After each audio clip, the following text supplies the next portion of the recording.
तो हमने बच्चों लास्ट लेक्चर में पढ़ा था कि डिमांड क्या होती है फॉरेन करेंसी की और किस वजह से होती है और उस पर बीओपी का क्या इफेक्ट आता है, और सप्लाई क्या होती है, किस वजह से होती है और उस पर बीओपी का क्या इफेक्ट आता है। अब डिमांड और सप्लाई दोनों को अगर मिला देंगे तो बन जाएगा कॉन्सेप्ट ऑफ इक्विलिब्रियम। तो कॉमन सेंस की बात है कि भाई जब कंट्री में डॉलर का दाम बढ़ेगा, less Indians would like to go to US, और घटेगा तो more Indians would like to go to US. तो रिलेशनशिप इनवर्स हुआ या डायरेक्ट हुआ? इनवर्स, एकदम लॉ ऑफ डिमांड वाला कॉन्सेप्ट। Got it clear? और अगर ज्यादा होगी डॉलर की प्राइस तो American would love to come to India, और कम होगा तो they would be distracted. Is that clear? तो जैसे जैसे डॉलर का दाम बढ़ेगा ज्यादा विदेशी लोग हिंदुस्तान आएंगे, जैसे जैसे डॉलर का दाम गिरेगा वैसे वैसे ज्यादा इंडियंस विदेश जाना चाहेंगे। फिर से बोल दूं तो डॉलर का price up, Indians would not like to go to US but American would like to come to India. Dollar का price down, Indians would like to go to US but Americans won't like to come to India। कितनी बात सबको समझ में आ गई? तो झटपट बच्चों हेडिंग लिखें, इक्विलिब्रियम एक्सचेंज रेट, और एक ग्राफ बना लें very quickly children, very quickly एक ग्राफ बनाएं। मैं एक लिटरेचर रेडी कर रहा हूं एंड आई वांट कि ये लिटरेचर भी आप जरूर लिखें अपनी कॉपीज में चिल्ड्रन। मैंने सबसे पहले लिखा है प्राइस, और यहां पे बच्चों मेरा प्राइस लिखने का मतलब है exchange rate. dx is the demand for dollars and sx is the supply for dollars, and this is remarks। ready everybody? Dollar हो सकता है 60 रुपए का हो सकता है 70 रुपए का हो सकता है 80 रुपए का हो सकता है 90 रुपए का हो सकता है 100 रुपए का। दिमाग की बत्ती जलाए, मेंटोस खाए बगैर और जवाब दे। ज्यादा इंडियंस कब अमेरिका जाने के लिए अट्रैक्टेड होंगे बच्चों? जब डॉलर 60 का होगा या और ज्यादा का होगा? 60 का होगा। बट अमेरिकन कब ज्यादा यूएस से इंडिया आना चाहेंगे? जब डॉलर 100 का होगा। Ready everybody? चलिए, तो $2000 की डिमांड है चिल्ड्रन। रिमार्क्स वाला कॉलम थोड़ा छोटा कर देते हैं।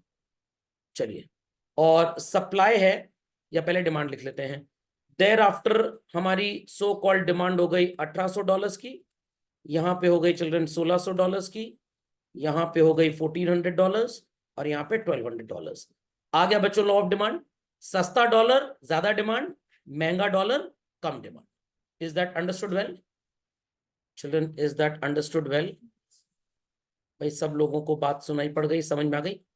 चलो, जब डॉलर 60 रुपए का था सिर्फ अमेरिकन इंडिया आना चाह रहे थे $1200 लेकर।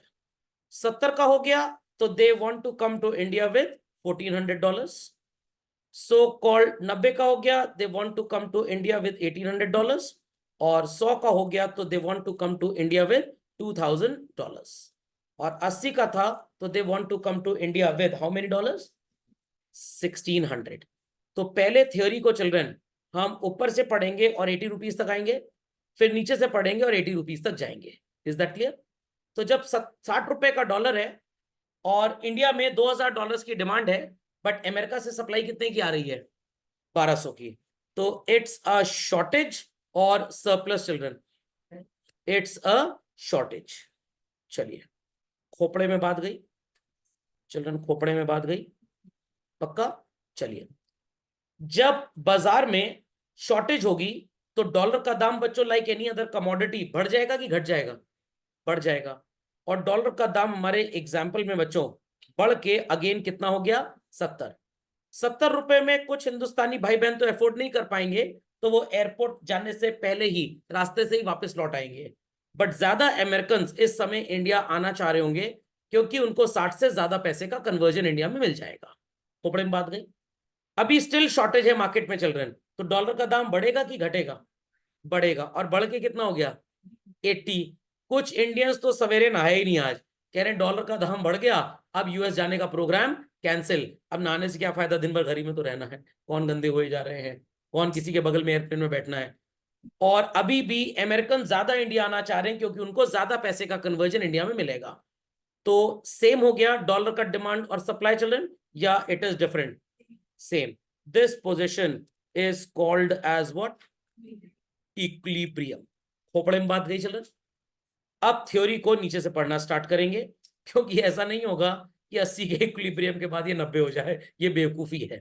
तो लिखा ऐसे ही जाता है, या तो बस ऊपर से पढ़ के इक्विलिब्रियम तक स्टॉप कर जाएंगे, या तो नीचे से पढ़ के इक्विलिब्रियम पे स्टॉप कर जाएंगे। तो one fine morning we saw कि डॉलर का दाम 100 रुपए है। पता लगा अमेरिका से इंडिया आने वाली फ्लाइट्स खचाखच भरी हुई हैं। क्यों भरी हुई हैं? क्योंकि हर अमेरिकन सोच रहा है कि चलो इंडिया चले, कल तक जो डॉलर महंगे में नहीं मिल रहा था आज वो महंगे में मिलने लग गया, 1 लाख डॉलर लेके चलते हैं, 100 लाख रुपए के बराबर हो जाएगा, बढ़िया हिंदुस्तान घूम के आएंगे। बट इस 100 रुपए की प्राइस पे बच्चों, क्या मेजॉरिटी इंडियंस या ढेर सारे इंडियंस अमेरिका ट्रैवल करेंगे? नहीं करेंगे, क्योंकि उनके लिए यूएस घूमना बहुत महंगा हो चुका है। तो ढेर सारे अमेरिकन जब इंडिया आएंगे, what will be the situation of dollars demand and supply children? Surplus. ढेर सारे अमेरिकन इंडिया आ गए, आरबीआई उनको 100 रुपए दे रहा है, कल फिर ऐसा हुआ, परसों फिर ऐसा हुआ। नर्सों, आरबीआई की रिसर्च टीम ने बोला कृपया करके 100 रुपए में डॉलर कन्वर्ट करना बंद करें, क्योंकि जितने डॉलर्स की आवश्यकता थी उतने तो आ चुके हैं। अब अगर आपने 100 रुपए में डॉलर्स कन्वर्ट किए तो ढेर सारे लोग यूएस से आएंगे, डॉलर को रुपये में कन्वर्ट कराएंगे, इंडिया में शॉपिंग करेंगे, मनी सप्लाई बढ़ जाएगी, जिससे कंट्री में क्या आ जाएगा बच्चों? इन्फ्लेशन। तो आरबीआई वाले क्या करें, हॉकी स्टिक लेके मारना चालू कर दें उनको? नो। क्या स्मगलिंग के जुर्म में सारे अमेरिकन को फंसा दें? Not at all. क्या प्लेन को हाईजैक करवा दें? नो। टेक्निकली स्ट्रेटेजिकली काम करना पड़ेगा। डॉलर का दाम कम कर दिया, कुछ अमेरिकन अब इंडिया ट्रैवल करने का प्रोग्राम कैंसिल कर देंगे, बट स्टिल दोनों चीजों को कंपेयर करके देखिए क्या नजर आ रहा है। सप्लाई अभी भी ज्यादा है और सो कॉल्ड डिमांड अभी भी कम है। Still the market has what children? Surplus. Surplus होता है तो अनलाइक एनी कमोडिटी, डॉलर का दाम फर्दर गिरेगा बच्चों की बढ़ेगा? गिर के कितना हो गया? 80 रुपी जब दाम अमेरिकन ने देखा और लोगों ने अपना प्रोग्राम कैंसिल कर दिया। बट कौन लालची लोग अब यूएस घूमने जाना चाहते हैं और इंडियन सो कॉल्ड ज्यादा घूमना चाहते हैं। तो it is again a situation जहां पे डॉलर की डिमांड और supply happens to be equal. समझ में आ गया? खोपड़े में बात गई। तो what will happen in case of shortage children? Dollar का दाम बढ़ेगा कि घटेगा? बढ़ेगा। और सरप्लस के केस में क्या होगा? घट जाएगा। Is that fundamental logic understood by all children? चलिए तो झटपट इसको कॉपी करें, फिर हम चलते हैं अपने ग्राफ की तरफ। तो ये बात सबको समझ में आ गई कैसे डॉलर का प्राइस फ्लक्चुएट हो रहा है चिल्ड्रन? कंफर्म? तो सिर्फ आप इतने फिनोमेना को कंपेयर कर रहे बच्चों, सिर्फ और सिर्फ इतने फिनोमेना को, तो आपको नजर आएगा लॉ ऑफ डिमांड, यस और नो? और सिर्फ सप्लाई को और प्राइस को ले लें तो आपको नजर आएगा लॉ ऑफ सप्लाई। जैसे जैसे दाम बढ़ रहा है वैसे वैसे अमेरिकन इंडिया आने के लिए ज्यादा अट्रैक्ट हो रहे हैं। Is that clear? जैसे जैसे दाम बढ़ रहा है वैसे वैसे इंडियंस यूएस जाने के लिए डिस्ट्रैक्ट हो रहे हैं। तो this combination is law of demand and this combination is law of supply. तो डिमांड के केस में प्राइस इंडिपेंडेंट होता है और क्वांटिटी डिपेंडेंट। वैसे सप्लाई के लॉ के केस में प्राइस इंडिपेंडेंट होता है और सप्लाई उसके ऊपर डिपेंडेंट होती है। ये है बच्चों मार्केट इक्विलिब्रियम का कॉन्सेप्ट, जहां पे डिमांड और सप्लाई तय करेंगी कि प्राइस क्या होगा। Fundamental logic is clear? तो माइक्रो इकोनॉमिक्स का मार्केट इक्विलिब्रियम का कॉन्सेप्ट यहां काम आता है। और बच्चों एग्जैक्टली यही कॉन्सेप्ट सवेरे 9 से 9:15 के बीच में निफ्टी 50 की जो टॉप 50 कंपनीज हैं और सेंसेक्स की जो टॉप 30 कंपनीज हैं उनके शेयर प्राइस को डिसाइड करने में भी काम आता है। जिस प्राइस पे सबसे ज्यादा शेयर्स की डिमांड सप्लाई मैच होती है बच्चों, उसी को स्टॉक मार्केट में उस शेयर का ओपनिंग प्राइस बोला जाता है। तो यहां पे किस प्राइस पे इक्विलिब्रियम मैच कर गया चिल्ड्रन? 80 रुपीज पे।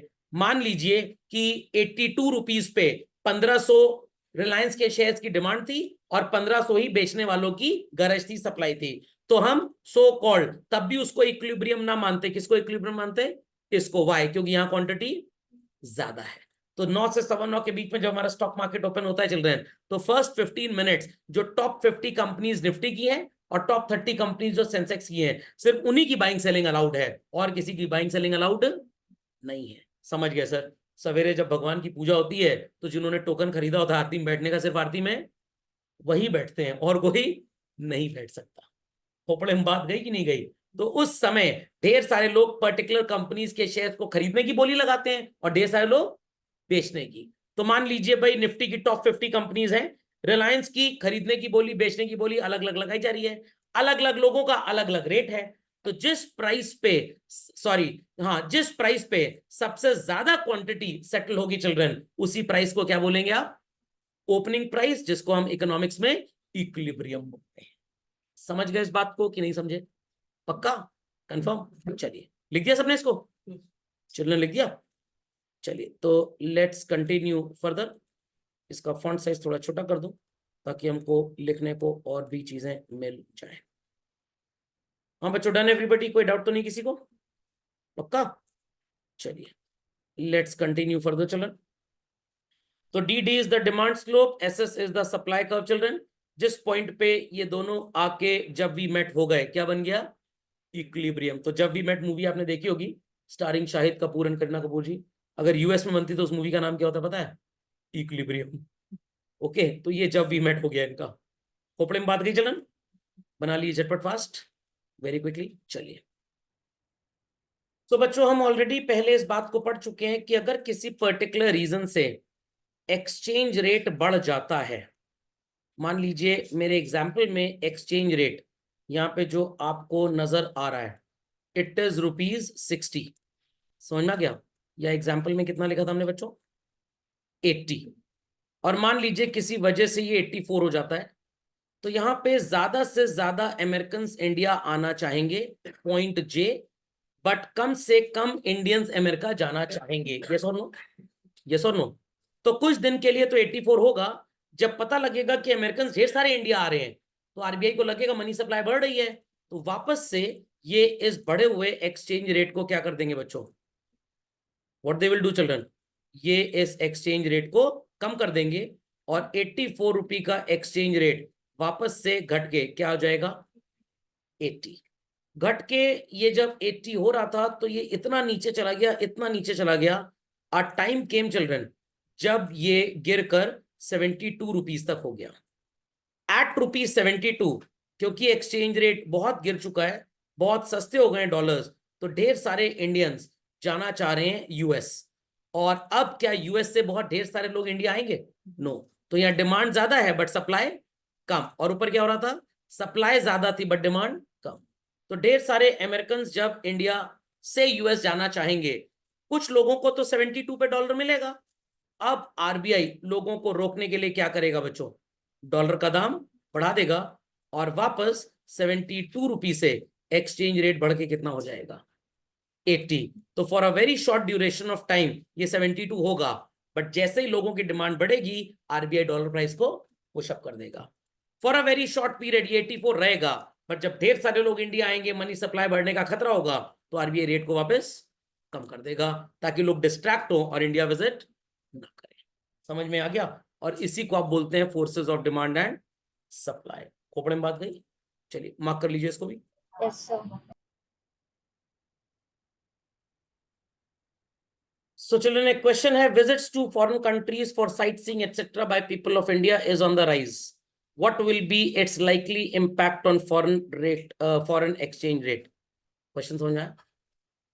हिंदुस्तानी फॉरेन कंट्रीज ज्यादा विजिट करना चाहते हैं घूमने टहलने के लिए, तो इससे फॉरेन एक्सचेंज रेट पे क्या असर पड़ेगा बच्चों? बढ़ेगा कि घटेगा? बढ़ेगा। क्यों बढ़ेगा? Demand is more, supply if being constant, the exchange rate will rise.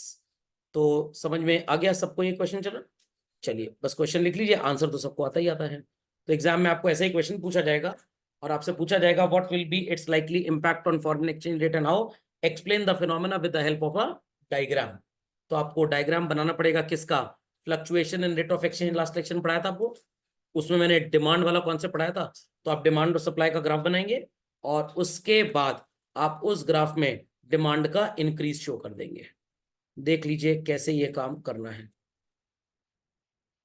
बहुत आसान है, बहुत आसान है। This is D D demand curve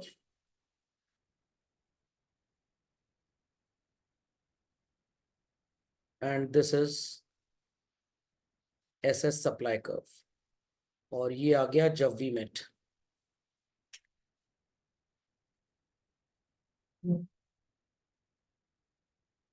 equilibrium सबको नजर आ रहा है? चलो, अब आपको शो करना पड़ेगा कि भाई due to certain reasons demand happens to increase, and what were the reasons आपके सामने हैं। Many people are interested in sightseeing to America. तो नया इक्विलिब्रियम आ गया बच्चों E1, और इस नए इक्विलिब्रियम पे what we can see is that कि नया डिमांड कर्व सप्लाई कर्व को इंटरसेक्ट कर रहा है and forms a higher equilibrium. Is the visibility okay? चलो, सबको विजिबल है? Not visible? अब विजिबल हो गया भाई। चलिए, तो अब ज्यादा लोग अगर विजिट करना चाहते हैं यूएस तो जाएं, हमारा कोई नुकसान नहीं है। तो पहले जो एक्सचेंज रेट ओपी था children, that has now become OP1। Is that clear? समझ में आ गया? तो रफली इसको ड्रॉ भी कर लें लोग। और अगर ज्यादा अमेरिकन इंडिया घूमने आएंगे तो इसी का उल्टा हो जाएगा, एक्सचेंज रेट गिर जाएगा। The next question children please put it. According to recent media reports, US has accused China of currency devaluation to promote its exports. अब हम इंडिया में हैं तो हम चाइना की बात क्यों करेंगे भाई, हम इंडिया की बात करेंगे। चलिए, तो क्वेश्चन को ठीक करिए ताकि आपको समझना थोड़ा सा आसान हो जाए। Ready everybody children? लिख दीजिए यहाँ पे चाइना की जगह व्हाट, इंडिया। तो मान लेते हैं कि यूएस का और इंडिया का जो एक्सचेंज रेट अभी तक था, it was $1 equals to ₹82। India US के साथ खेल कर गया। क्या खेल कर गया? जो भी इंसान आरबीआई के पास डॉलर मांगने आ रहा है, आरबीआई $1 के लिए उस इंडियन को कितने रुपी देने की बात कर रहा है? 86। तो 86 के केस में व्हाट विल हैपन, ज्यादा लोग इंपोर्ट करेंगे या ज्यादा लोग एक्सपोर्ट करेंगे? एक्सपोर्ट। कल तक आपके पापा जो प्रोडक्ट $1 का यूएस भेजते थे उनको 82 रुपीज मिलता था, अब कितना मिलेगा इंडियन करेंसी में? 86। और जो बिजनेसमैन रॉ मटेरियल यूएस से इंपोर्ट करता था $1 का, उसे कॉस्ट करता था 82 रुपीज, आज बेचारे को कितना कॉस्ट करेगा? 86। तो इंडियन इंपोर्टर्स क्या करेंगे? अभी कम इंपोर्ट करेंगे बट एक्सपोर्ट ज्यादा। तो किसकी दुकानदारी चौपट हो जाएगी? किसकी? इंपोर्टर की। कौन सा इंपोर्टर? हमारे देश में तो लोग इंपोर्ट नहीं कर रहे हैं, तो दुकानदारी किसकी चौपट होगी? यूएस से जो यहाँ पे एक्सपोर्ट कर रहे हैं, जिनका सामान हम इंपोर्ट कर रहे हैं, तो उनकी दुकानदारी चौपट। और हमारे लोग ज्यादा से ज्यादा सामान यूएस भेजेंगे, तो यूएस इज एट लॉस और US is at gain children. खोपड़े में बात गई कि नहीं गई? तो US has accused India of currency devaluation. क्यों किया हमने करेंसी का डिवैल्यूएशन? ताकि हमारे इंपोर्ट्स कम हो और एक्सपोर्ट्स बढ़ जाएं। तो in the light of the given media report, comment how exports can be promoted through currency devaluation. तो जो मैंने हिंदी में व्याख्यान किया, अंग्रेजी में आप उसको लिख लेंगे। So assuming the rate of exchange among India and US was $1 equals to ₹82. Now if India devalues, ध्यान से देखिएगा बच्चों, क्या करेंसी के आगे डेप्रिसिएशन शब्द लिखा है? क्योंकि गवर्नमेंट ने ये काम किया, तो डेप्रिसिएशन तो तब होता है when it is an automatic measure. ये भारत सरकार ने किया है, तो डेप्रिसिएशन नहीं हो सकता। क्या हो सकता है? डीवैल्यूएशन। समझ में आ गया? अगर ये होता करेंसी हैज डेप्रिशिएटेड तो भी आप यही काम करते, बट यहां पे तो हमने एक चाल चली है, साजिश की उनके खिलाफ। So now the dollar price is ₹86 with respect to $1. Such type of devaluation in the currency will lower down the imports among Indians, and it would be a profitable opportunity for whom children? For the exporters. As a result, exports would increase, more foreign currency would flow in. Khopde में बात गई कि नहीं गई? और इस वजह से हमारा बैलेंस ऑफ पेमेंट भी जो डेफिसिट में था वो सरप्लस में आ जाएगा। नहीं समझे बात को? समझ गए? चलिए, सो यहां पे लिखा भी वही है, US has a valid point of argument कि भाई आपने डिवैल्यूएशन क्यों किया? क्योंकि हमारी दुकानदारी चौपट हो जाएगी, इनफैक्ट हमारे लोग आप ही के यहां से सामान खरीदने लग जाएंगे। तो एक्सपोर्टेड गुड्स इंटरनेशनल मार्केट में सस्ते हो जाएंगे, चाइना की जगह आपको इंडिया लिखना है। तो डिवैल्यूएशन की वजह से क्या होता है बच्चों? इंपोर्ट कम हो जाता है और एक्सपोर्ट बढ़ जाता है। तो जब हम सामान बेचने लग जाएंगे यूएस को, तो क्या यूएस से कोई सामान खरीदेगा? क्योंकि वो हमसे खरीद रहे हैं। सर यूएस आपसे क्यों खरीदेगा? क्योंकि हमने एक्सपोर्टर्स को इंसेंटिव दिया है कि $1 लेकर यूएस से आओ अपना सामान बेचकर, और हिंदुस्तानी रुपये में पहले 82 मिलता था, अब 86 मिलेगा। तो Indians would be attracted to sell more and more और sell same what they were selling when the dollar exchange price was 82 children, they would sell more. वो थोड़ा सा डिस्काउंट भी दे देंगे अपने अमेरिकन कस्टमर को। वो बोलेंगे पहले सामान $100 का था, चलो तुम 97 में ही खरीद लो। नहीं समझे बात को? $100 का सामान जब बेचते थे तो 8200 रुपीज आता था चिल्ड्रन। आज अगर उस सामान को 97 में बेच देंगे तब भी 8342 रुपीज आएगा। तो अमेरिकन बायर क्या सोचेगा, कल तक जो सामान $100 का था, सॉरी $100 का था, आज $97 का है। तो इंडियन बिजनेसमैन उसको सामान सस्ता बेच रहा है, तब भी इंडियन बिजनेसमैन को फायदा होगा, क्योंकि पहले $100 का सामान जब बिकता था, $100 हिंदुस्तान आता था, तो आरबीआई इंडियन एक्सपोर्टर को कितने पैसे देता था? 8200। अब अगर $97 में भी सामान बेच दे 100 वाला, आएगा कितने के बराबर? 86 के बराबर। तो in that case Indian businessman stand to get benefit. और डॉलर जितने ज्यादा आएंगे अपना फॉरेन डेट इजिली क्लियर हो जाएगा, अपने इंपोर्ट बिल्स को पे करना, फ्यूल बिल्स को पे करना, अपने जो पुराने लोन्स हैं उनको पे करना will become very easy as such. और ऐसा 4-5 महीने भी हो गया, उनके बिजनेसमैन, उनके बायर्स हमसे सामान खरीदने लग गए, तो उनका डोमेस्टिक प्रोडक्शन क्या होगा? बंद हो जाएगा। इज दैट क्लियर और नॉट? चलिए लिख लीजिए फास्ट। एग्जाम में बच्चों इसी तरह के क्वेश्चंस आते हैं कि बच्चे को अंडरस्टैंडिंग है कि नहीं है, और बच्चा सोचता है 5 पॉइंट रट लूं। What are the factors of supply, रटे ठीक से। पता लगा पढ़ के गए थे कलर, एग्जाम में क्वेश्चन पूछ लिया गया शेड्स के बारे में। मौसी जी के परिवार के बारे में पढ़ के गए थे और पूछ दिया गया मौसी जी के फादर इन लॉ कितने भाई हैं। ये तो बेईमानी हो गई सर। मौसी जी के आगे से पूछिए ना, ऊपर वाले रिश्तेदार क्यों पूछ रहे हैं? क्योंकि आपको जीवन में ऊपर ही बढ़ाना है एजुकेशन सिस्टम में। चलिए, explain the impact of rise in exchange rate और currency depreciation on national income. ये क्या है सर? सर ये बेईमानी हो रही है सर। सर वो पाकिस्तान का वीजा देके हमको इजिप्ट भेज दिया गया है। ये क्वेश्चन आप अभी पढ़ नहीं पाएंगे, नहीं सर हम पढ़ ले रहे हैं। अरे साइट है, विजन नहीं है, क्योंकि अभी आपने नेशनल इनकम चैप्टर नहीं पढ़ा। बट थोड़ा सा फील करा देता हूं आपको मैं। करेंसी के डेप्रिसिएशन का क्या मतलब हुआ बच्चों? जो अभी तक 82 था अब 86 से, बट भारत सरकार की कोई यहां पे चालबाजी नहीं है। समझ में आ गया? भारत सरकार की कोई चालबाजी नहीं है। मम्मी ने गैस ऑन कर दी, आप सो रहे थे, आपको गोद में उठा लाई और हाथ लगा दी ऊपर, ये डिवैल्यूएशन होता है। खुद ही आपने अपना हाथ जला लिया, ये डेप्रीसिएशन होता है। तो जब बच्चों 82 रुपये का डॉलर था, हमारे बिजनेसमैन भाई बहन $100 का सामान जब एक्सपोर्ट करते थे, तो भारतीय मुद्रा में कितने पैसे उनके बैंक अकाउंट में या जेब में आते थे? 8200। आज जब वो $100 का सामान एक्सपोर्ट करेंगे तो कितना पैसा आएगा उनकी जेब में? 8600। तो सामान वही है, ये 2 कौड़ी का पेन, ₹100 दर्जन इसका रेट है, सॉरी $100 प्रति दर्जन। तो पहले जब $100 का 1 डजन पेन एक्सपोर्ट होता था, इंडिया में जब $100 एक्सपोर्टर के अकाउंट में आते थे, तो रिजर्व बैंक उसको रुपये में कन्वर्जन कितने में देता था?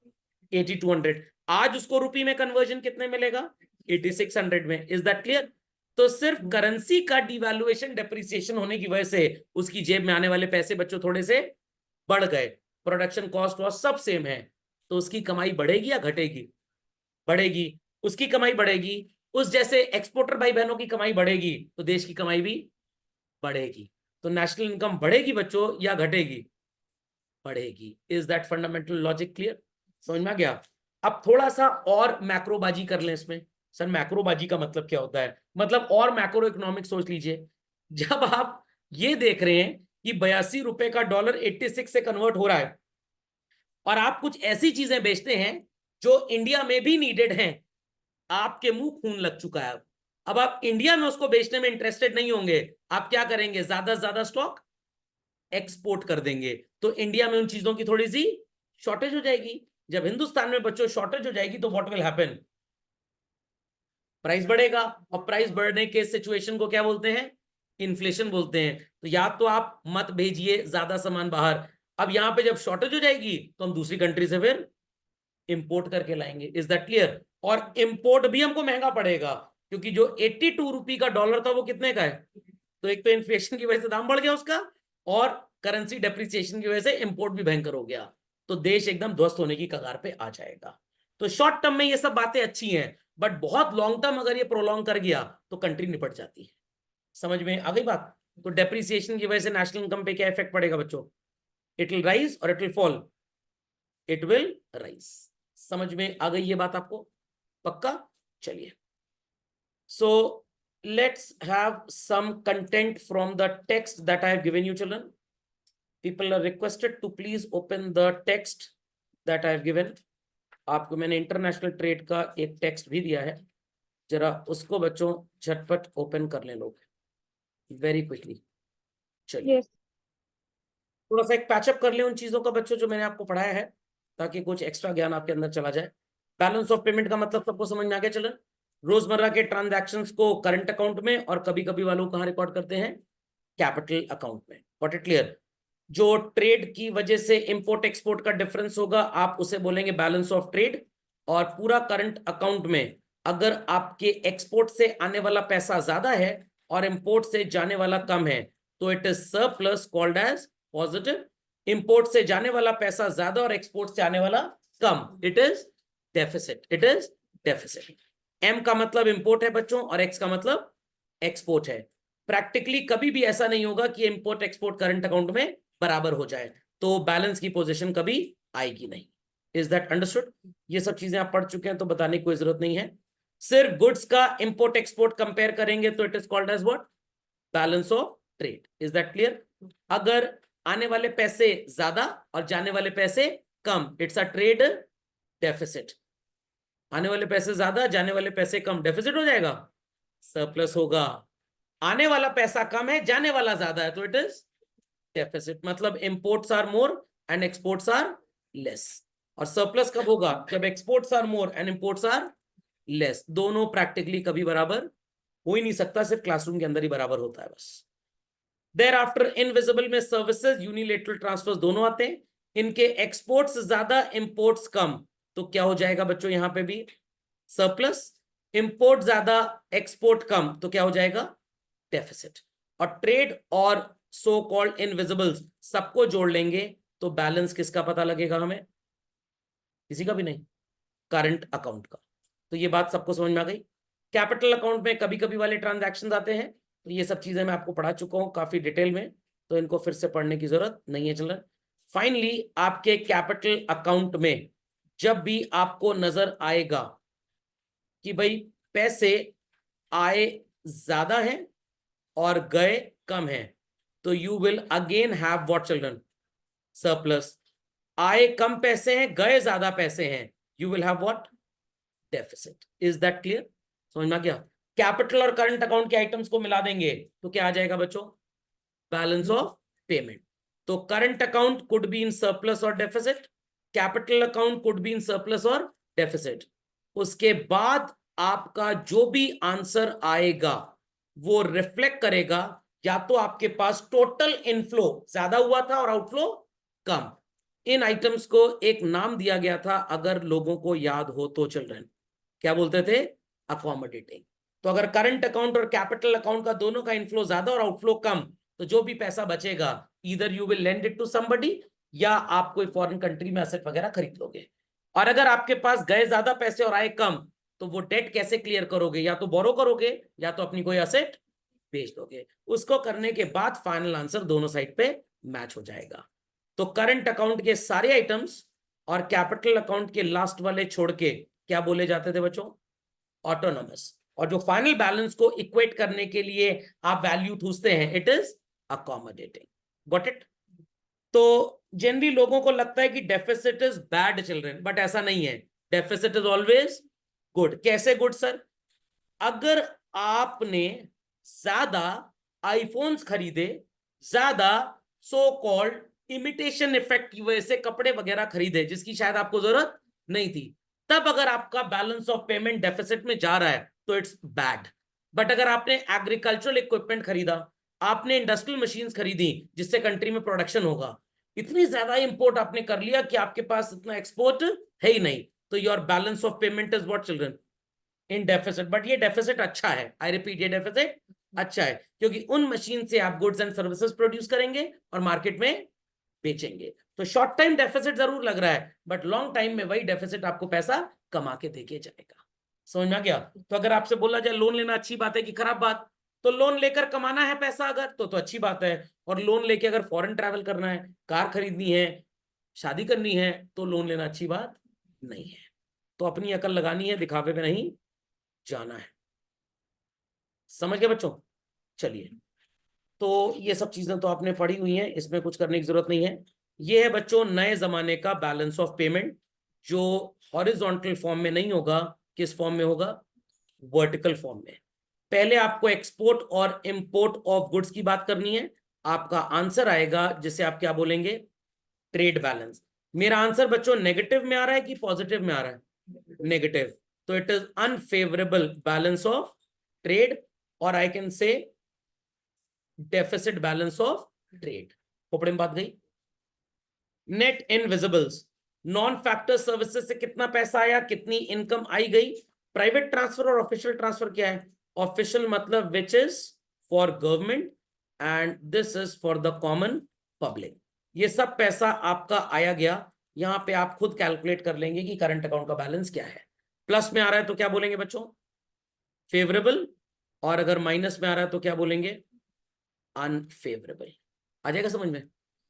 Foreign investment, foreign direct investment क्या होता है? सबको पता है। बिजनेस करने के लिए जो पैसा बाहर से लोग लाए और यहां से जो बाहर ले गए, इन दोनों का difference children. How much is outflow and how much is inflow. हम बिल गेट्स की कंपनी माइक्रोसॉफ्ट में, मार्क जकरबर्ग की कंपनी फेसबुक में पैसा लगाना चाहते हैं, पोर्टफोलियो इन्वेस्टमेंट टू अब्रॉड। वो लोग हमारे रिलायंस और विप्रो में पैसा लगाना चाहते हैं, पोर्टफोलियो इन्वेस्टमेंट फ्रॉम अब्रॉड। तो ये आंसर आपको बच्चों प्लस में नजर आ रहा है कि माइनस में नजर आ रहा है? माइनस, मतलब यहां से बाहर पैसा गया ज्यादा है और आया कम है।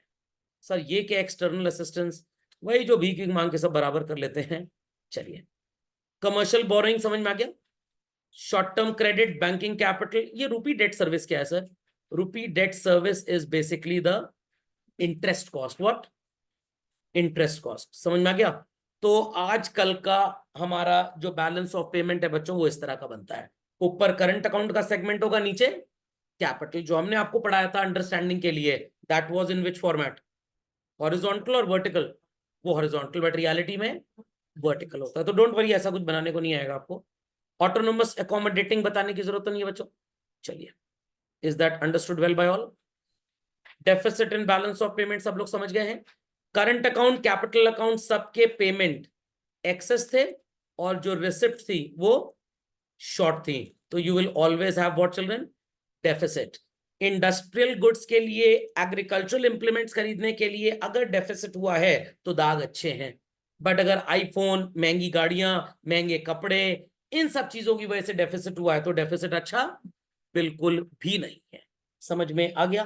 तो अगर आपकी मम्मी ने अक्षय तृतीया पे 2 लाख रुपए का गोल्ड खरीदा और आप जैसे बेवकूफ ने 2 लाख का आईफोन खरीदा, तो मैंने बता दिया कौन इंटेलिजेंट है। मम्मी इंटेलिजेंट है, उन्होंने जो खरीदा उसका दाम बढ़ेगा और आपने जो खरीदा उसका दाम घटेगा। समझ में आ गया बच्चों? चलिए, तो ये बात सबको क्लियर हो गई। जब भी बीओपी डेफिसिट में जाएगा तो आपकी करेंसी क्या हो जाएगी बच्चों? डेप्रीसिएट हो जाएगी। क्यों डेप्रीशिएट हो जाएगी सर? क्योंकि आपका बीओपी डेफिसिट में है। डेफिसिट कहने का मतलब आपके इंपोर्ट्स ज्यादा हैं और आपके एक्सपोर्ट्स कम हैं। To pay to the foreign country is more than what you are suppose to receive. 1,000 crore dollar का एक्सपोर्ट और 800 करोड़ डॉलर का import, you become a debtor country और अ क्रेडिटर कंट्री। चल रहे हैं डेटर। कल तक $1.78 का था, आज जब एक्सचेंज करने के लिए भाई हमें अपनी उधारी चुकानी है, प्लीज फेडरल रिजर्व हमें पैसा दे दो, तो अमेरिका वाले मौके पे चौका लगाएंगे और जो डॉलर कल तक 78 में वो आपको देते थे वो आज 80 में देने लग जाएंगे। तो आपको डॉलर्स महंगे मिलेंगे, अपनी पेमेंट चुकाने के लिए भी ज्यादा पैसा देना पड़ेगा। हेंसफोर्थ जो थोड़ा इंपोर्ट वगैरह आप करोगे उसका भी दाम बढ़ जाएगा। बट अच्छी बात किसके लिए है बच्चों? एक्सपोर्टर के लिए। अब उसको एक्सपोर्ट अपॉर्चुनिटी नजर आई। क्या नजर आई? Export opportunity. नहीं समझ में आई? समझ में आ गया? तो सर कहने का मतलब एक बार फेल हो गए, फिर अकल आ गई, फिर पास हो गए? बिल्कुल। तो इंपोर्ट बढ़ने की वजह से डॉलर का दाम बढ़ गया, एक्सपोर्टर्स को अपॉर्चुनिटी नजर आ रही है। तो अब जब वो एक्सपोर्ट करना स्टार्ट करेंगे चिल्ड्रन, तो कंट्री में दनादन डॉलर्स आएंगे। एक टाइम तक तो आरबीआई 80 रुपए में डॉलर लेता रहेगा, बट उसके बाद आरबीआई कहेगा बस अब हमारे पास बहुत डॉलर हो गया, हमें डॉलर नहीं चाहिए। वापस से ये exchange rate 79, 76 and so on appreciation की तरफ चला जाएगा। फिर ये नीचे गिरेगा तो क्या होगा? फिर इंपोर्ट बढ़ने लग जाएगा। नहीं समझे बात को? तो ये गोल गोल पहिया चलता रहेगा। समझ गए कि नहीं? नहीं समझे? समझ गए आदित्य जी? चलिए, फॉरेन एक्सचेंज का मतलब तो बता ही दिया था भाई, कौन कौन सी करेंसी किस किस तरह की होती है। रेट ऑफ एक्सचेंज क्या होता है? जो कीमत आपको चुकानी पड़ती है विदेशी मुद्रा के लिए, that is known as what children? Rate of exchange नहीं, वो फॉरेक्स होता है बेसिकली। What it clear? जो रेशियो आप अपनी और विदेशी मुद्रा का करते हैं वो रेट ऑफ एक्सचेंज होता है। समझ में आ गया? चलिए, फॉरेन एक्सचेंज मार्केट क्या है? आपने अपने पैसे खरीदते टाइम किसी को दिए, किसी के पैसे बेचते टाइम लिए, दैट इज ट्रांसफर फंक्शन। पैसे नहीं थे, जापान ने 25,000 करोड़ का उधार हमको दे दिया 0.25% इंटरेस्ट पे, इट इज क्रेडिट फंक्शन। मान लीजिए रिलायंस इंडस्ट्रीज लिमिटेड को लोन लेना है, स्टेट बैंक ऑफ इंडिया कह रहा है 12% पर एनम, यूएस कह रहा है आओ 7.25% पे हमसे ले लो। तो मुकेश अंबानी जी मेरे को शाम को फोन करेंगे, बच्चों आप बताइए मैं क्या जवाब दूं? स्टेट बैंक ऑफ इंडिया या डॉशे बैंक से उनको लोन दिलवा दूं यूएस से? डॉशे बैंक से। क्यों? मैं गद्दार आदमी हूं, जॉनी गद्दार। रेट ऑफ इंटरेस्ट 7.25 है। मुकेश अंबानी कहेंगे सर करेंसी भी तो बढ़ेगी। मैंने कहा मेरी रिसर्च बोलती है कि करेंसी में फ्लक्चुएशन एक साल में मैक्सिमम कितना होगा? 10%। 80 का डॉलर 88 तक जाएगा, उससे ऊपर नहीं जाएगा। तो 7.25 अगर 0.725 भी बढ़ गया तो बहुत ऊपर उड़ेगा, तो कितना उड़ेगा? 8 तक जाएगा, उससे ऊपर नहीं जाएगा। यहां तो 12 पे चल रहा है। तो लोग कहां से उधार लेंगे?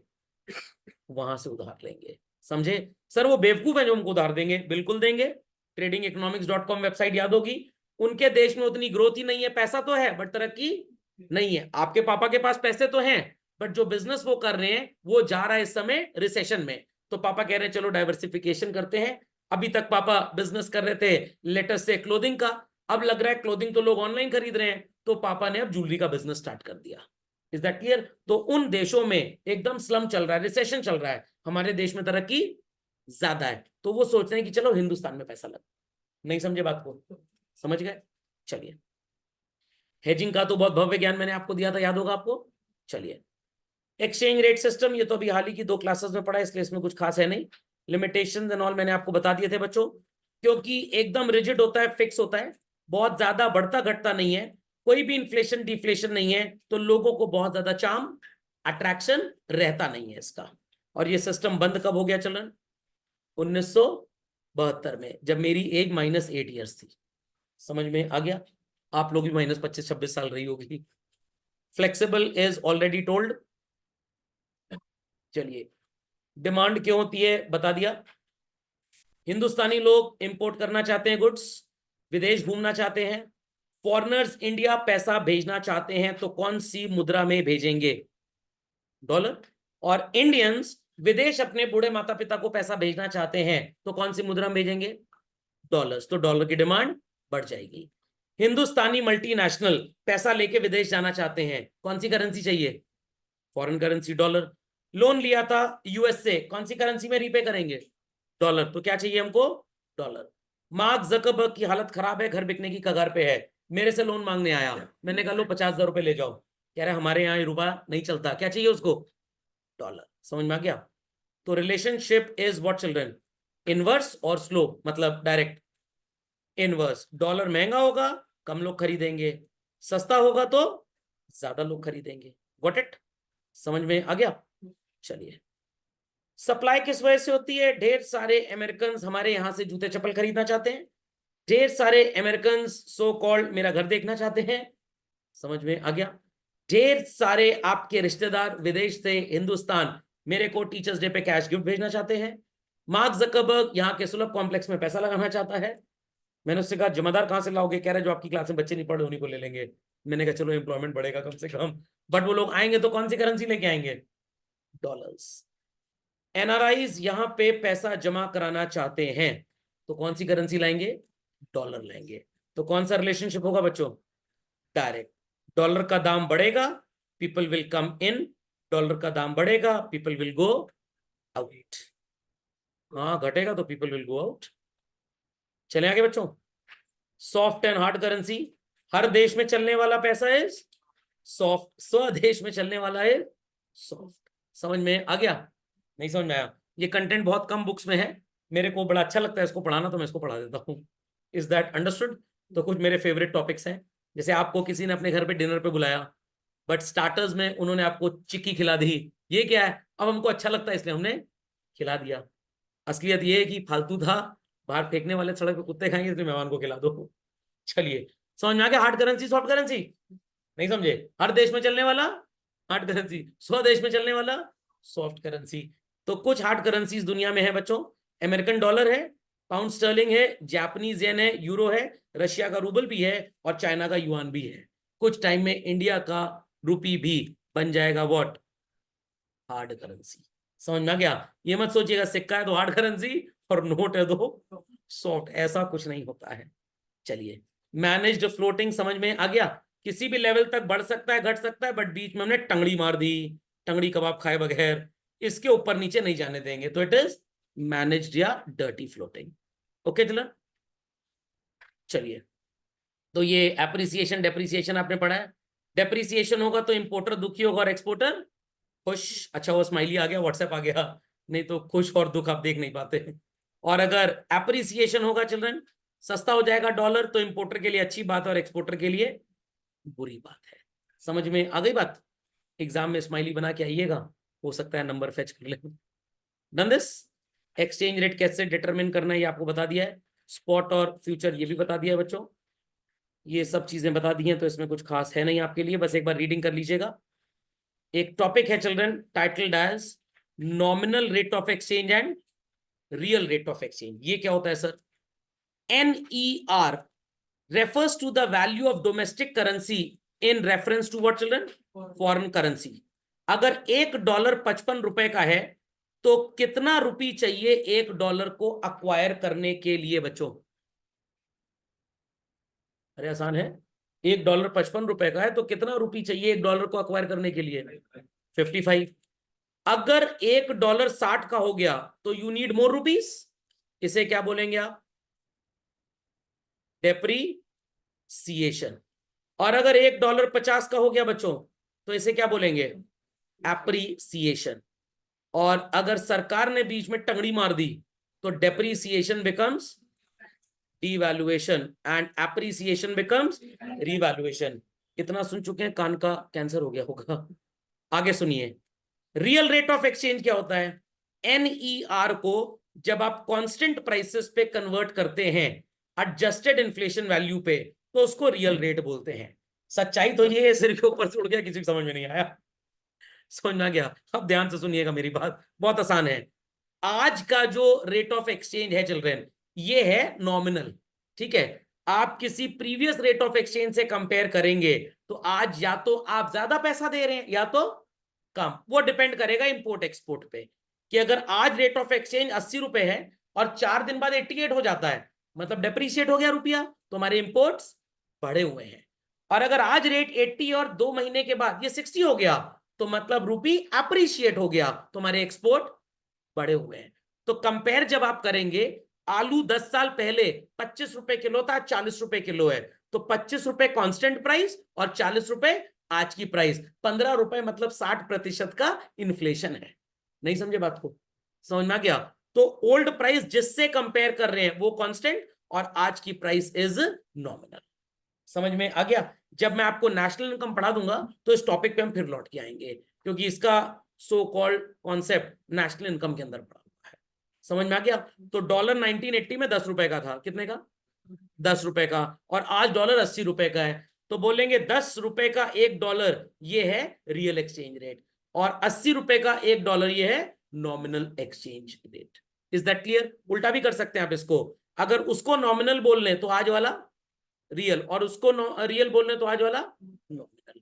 तो एक यहां पे कॉन्सेप्ट चलता है, exchange rate at current prices, और एक चलता है बच्चों exchange rate at constant prices. Constant का मतलब ओल्ड और करंट का मतलब आज की प्राइस, दैट इज न्यू। इसी को बोलते हैं नॉमिनल एक्सचेंज रेट, और इसको बोलते हैं बच्चों रियल एक्सचेंज रेट। रियलिटी में ये मतलब होता है past tense and present tense. What? Past tense and present tense. तो आज वाले को अगर आप नॉमिनल एक्सचेंज रेट बोले तो भूतकाल में जो बीत गया that is real exchange rate. आज वाले को रियल बोलेंगे तो जो आगे चल के होगा वो नॉमिनल हो जाएगा। समझ में आ गई बात? पक्का? एमसीक्यू में आप परेशान ना हो तो इसलिए मैंने आपको पढ़ा दिया है। वैसे सिलेबस में ना एससी में ना सीबीएसई में ये कहीं लिस्टेड है नहीं, बट थोड़ा सा पढ़ लेंगे तो सीयूटी में काम आ जाएगा। अंडरस्टूड बच्चों? तो इसी के साथ आपकी दूसरी यूनिट और मैक्रो का 40% सिलेबस होता है समाप्त।